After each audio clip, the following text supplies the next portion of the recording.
Good morning students.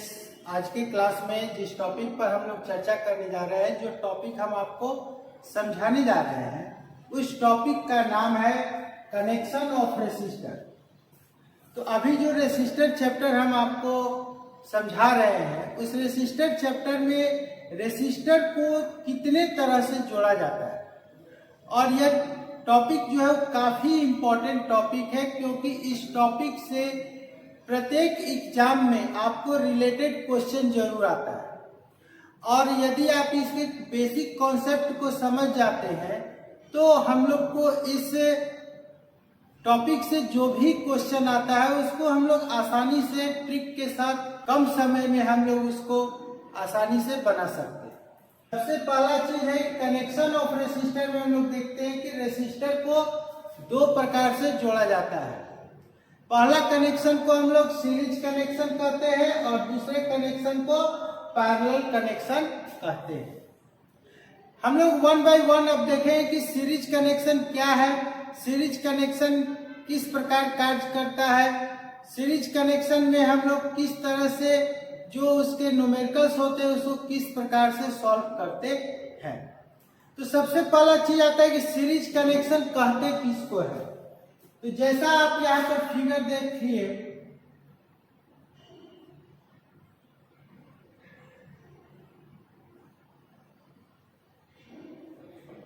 यहाँ पर तीन रेसिस्टेंस हो गए, इसका नाम हम लोग R1 दे दिए, R2 दे दिए और R3 दे दिए। यहाँ पर ये हम लोग एक सप्लाई देते हैं, ये सप्लाई हो गया VT टोटल वोल्टेज। अब यदि एक रेसिस्टर का दूसरा सिरा पहले रेसिस्टर से जुटा हो, दूसरे का दूसरा सिरा तीसरे रेसिस्टर से जुटा हो, इसी प्रकार यदि रेसिस्टर एक दूसरे से जुटा हुआ रहता है तो उसको हम लोग कहते हैं सीरीज कनेक्शन, और हिंदी में कहते हैं श्रेणीबद्ध कनेक्शन, श्रेणीबद्ध संयोजन। अब हम लोग इस जो दो सिरा बचा, इसको हम लोग बैटरी से यानी सप्लाई से जोड़ देते हैं।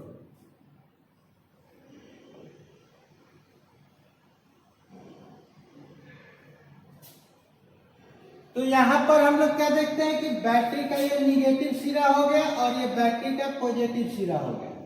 तो यहां से करंट ये निकलेगा, ये करंट इस रेसिस्टेंस में पहुंचा, यही करंट इस रेसिस्टेंस यानी R2 में भी जा रहा है, और यही करंट हम लोग का R1 से होता हुआ पुनः यहाँ पर पहुंच रहा है।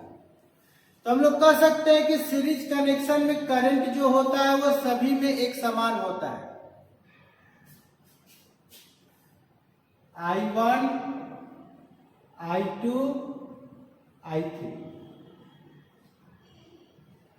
तो यहां पर हम लोग अब क्या कर सकते हैं, IT is equal to I1 is equal to I2 is equal to I3, यानी जो टोटल करंट है वही करंट सभी में फ्लो होगा। सीरीज कनेक्शन में सभी प्रतिरोध में, सभी रेसिस्टर में एक समान करंट फ्लो होगा, लेकिन सभी रेसिस्टर का मान अगर अलग अलग है तो सभी के पास वोल्टेज ड्रॉप अलग अलग होगा, और यदि एक समान मान है तो सभी के पास वोल्टेज एक समान ड्रॉप होगा। तो हम लोग यहां पर जो होगा V3, V2 और यहां जो वोल्टेज होगा उसको V1 लिखेंगे। अब हम लोग इस तीनों वोल्टेज को यदि जोड़ देते हैं तो ये टोटल वोल्टेज के बराबर होगा। तो यहां लिखेंगे हम लोग VT इजिकल टू V1 जोड़ V2 जोड़ V3। यहां पर 3 का दिखाया गया है, 4, 5, 6, 10 आवश्यकता के अनुसार ये रेसिस्टर लगा हुआ रहता है। अब हम लोग यहाँ पर ओम के नियम के अनुसार अगर देखते हैं तो ओम के नियम में हम लोग पढ़ चुके हैं कि वोल्टेज इक्वल करंट और रेसिस्टेंस का मल्टीप्लिकेशन होता है, अर्थात V is equal to I into R होता है। तो यहां हम लोग लिख सकते हैं IT इंटू RT। और यहाँ लिखेंगे I1 इंटू R1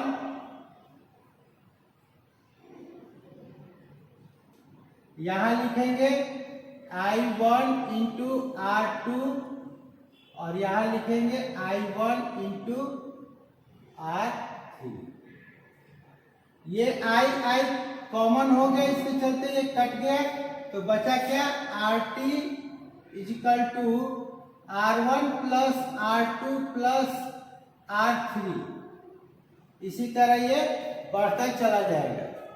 जितना रेसिस्टेंस रहेगा उन सभी को, उनके मान को आपस में जोड़ देंगे तो कुल प्रतिरोध, टोटल रेसिस्टेंस हमको ज्ञात होता है। अब हम लोग यहाँ पर देखते हैं कि यदि ये RT जो हम निकाल रहे हैं, टोटल रेसिस्टेंस जो निकाल रहे हैं, तो ये हम लोग किस तरह से और निकाल सकते हैं, शॉर्ट किस तरह से कर सकते हैं। तो यदि यहाँ पर ये रेसिस्टेंस का मान एक समान वैल्यू का है तो RT is equal to N into R हम लोग लिख सकते हैं। N क्या हो गया, नंबर ऑफ रेसिस्टर, कितना रेसिस्टर है। जैसे 4 रेसिस्टर है तो 4 इंटू, अगर सभी का मान 10-10 ओम का है तो 10, यहाँ हो गए 40 ओम। अब उतना हम लोग को यहाँ सबको जोड़ने का जरूरत नहीं है। इसके अलावा हम लोग क्या देखते हैं कि अगर यहाँ का वोल्टेज, यहाँ का वोल्टेज या यहाँ का वोल्टेज हमको ज्ञात करना है तो क्या करते हैं हम लोग। तो वोल्टेज निकालने के लिए हम लोग को करंट का मान ज्ञात होना चाहिए और रेसिस्टर का मान ज्ञात होना चाहिए। लेकिन एक शॉर्ट फार्मूला है जिसकी सहायता से हम लोग क्या करते हैं कि डायरेक्ट किसी भी जगह का वोल्टेज का मान हम लोग इसमें निकाल सकते हैं, वो भी बिना किसी करंट का। और ये फार्मूला अगर आप याद रखते हैं तो कंपटीशन में आसानी से आप एग्जाम में आसानी से आप उस क्वेश्चन को सॉल्व कर सकते हैं। जैसे जिस रेसिस्टर के पास वोल्टेज निकालना है, जैसे मान लेते हैं कि V2 के पास वोल्टेज निकालना है, तो यहाँ V2 के पास वोल्टेज कितना होगा। अगर कोई पूछता है कि V2 के पास वोल्टेज कितना होगा, तो इसको निकालने का एक तरीका क्या है कि हम लोग को टोटल करंट ज्ञात करना पड़ेगा और रेसिस्टर का मान ज्ञात करना होगा। इनको हम लोग मल्टीप्लाई कर देंगे तो हमको V2 ज्ञात हो जाएगा।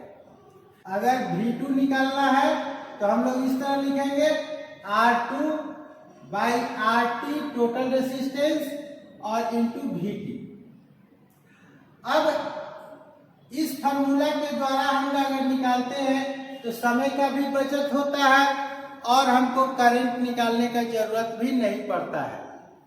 जैसे आगे न्यूमेरिकल जब हम इसका सॉल्व कराएंगे, उस न्यूमेरिकल्स में हम आपको दिखाएंगे कि किस तरह से कम समय में आप आसानी से ये चीज को सॉल्व कर सकते हैं और आंसर आपका 100% सही आएगा। आज की क्लास में हम लोग केवल सीरीज कनेक्शन के बारे में देखेंगे। नेक्स्ट क्लास में हम आपको पैरेलल कनेक्शन में क्या होता है, कंबाइंड कनेक्शन में क्या होता है, इन दोनों का वर्णन, इन दोनों का डिस्कशन हम लोग नेक्स्ट क्लास में करेंगे। अगर आपको वीडियो अच्छा लगे इसे अपने दोस्तों तक शेयर करें, वीडियो को लाइक करें। अगर अभी तक आपने चैनल को सब्सक्राइब नहीं किया तो चैनल को सब्सक्राइब कर ले, बेल नोटिफिकेशन को ऑन कर ले, जिससे इस चैनल पर लोड होने वाले प्रत्येक वीडियो का नोटिफिकेशन आप तक पहले पहुंचे। Thank you.